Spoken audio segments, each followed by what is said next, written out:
سلامونه، وخت بخیر دوستان، خدای دې چې روغ جوړ اوسئ. اوس مې د آب و هوا حالات چې کوله، نو ګورم تقریبا 4 ورځې پرله پسې د باران اټکل سوی و، د هوا هم داسې باراني معلومېدل. نو رښتیا چې وطن خو د هېرېدونکو نه دی، وطن مې رایاد شو. دوستانو چې کله پوښتنه کوو د آب و هوا، نو د وچکالۍ او د ګرمۍ او د دو څخه شکایت ډېر لري. نو په زړه کې یو دعا مو ورته وکړه خدای پاک دې قبوله کړي. خو د دې سره څنګ کې اساسي موضوع دا و چې یو قصه مې رایاده سوه. ممکن چې د دې قضیې سره یو اندازه سر وخوري او ممکن چې ونه خوري. یو قصه مې رایاده سوه. قصه داسې ده چې وایي یو وخت په ځنګل کې د ځنګل پاچا خو نو موږ تاسو پوهېږو چې زمری دی. او یو وخت په ځنګل کې پاچا زمري ګیدړه راوغوښتله او ورته وویل چې ډېر وږی یم، یا راته د خوراک څه بندوبست وکړه او یا دې ته اړ کېږم چې تا وخورم. نو ګیدړې ورته ویل چې اړتیا دې ته نشته چې ته ما وخورې، خو زه هڅه کوم چې درته بندوبست وکړم. که مې بندوبست درته ونه کوي، بیا تا او زه ستا د خوراک لپاره چمتو یم. نو ګیدړه خو موږ تاسو پوهېږو چې ډېره مکاره ده.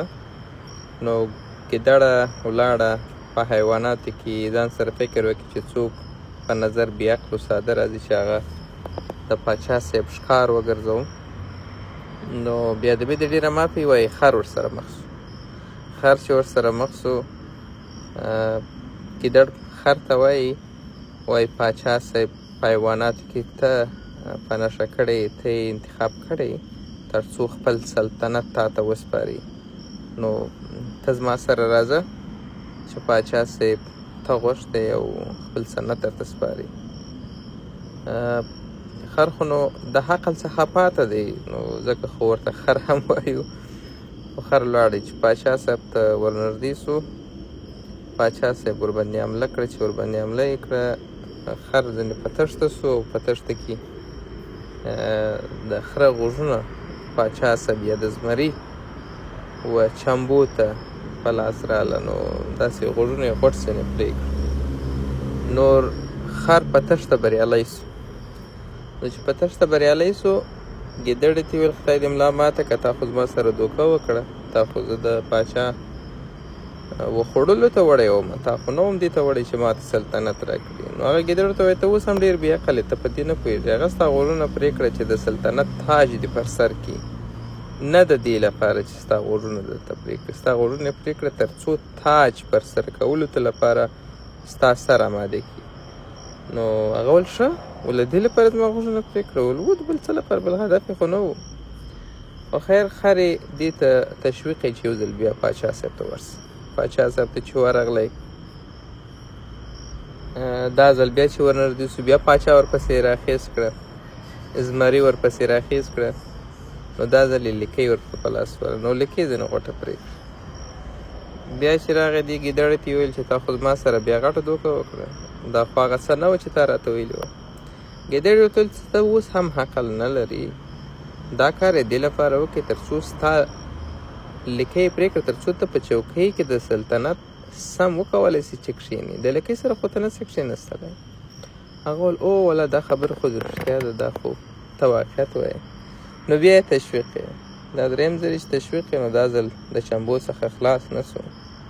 نور یې راواړوئ. چې راواړوئ، نور یې نو هغه د نفس سره خدای پامانۍ وکړي. نو وروسته یې ګیدړې ته ویل چې دا راته ټوټه ټوټه او راکړه. ګیدړ یې ورته ښه ټوټه کوي، ټول د بدن هغه غړي او عضو چې و هغه یې پاچا صاحب ته وړاندې کړه پرته له یو شي. نو هغه ماغزه وه. پاچا ویلې چې ګیدړې ته ویل چې تا د مغزو سره څه کړي دي، هغه دې څه کړه.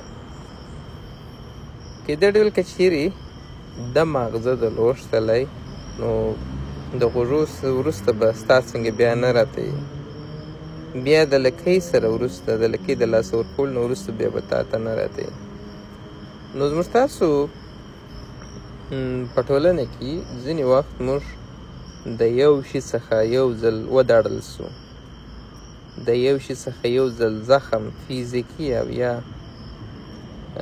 ایسي زخم واخلو هغه دې ته وسپارو چې ولا دا خو تجربه و زه ټینګ یم زه غیرتي یم خپل پر جهل او خپل پر بې عقلۍ باندې نور هم ټینګ ولاړ نو داسې موږ تاسو په ټولنه کې ډېر څه شته په لوړه او په کښته کچه باید هوښیار اوسو که هوښیار ونه سو اسانه ښکارېدلي یو او اسانه ښکارېږو مننه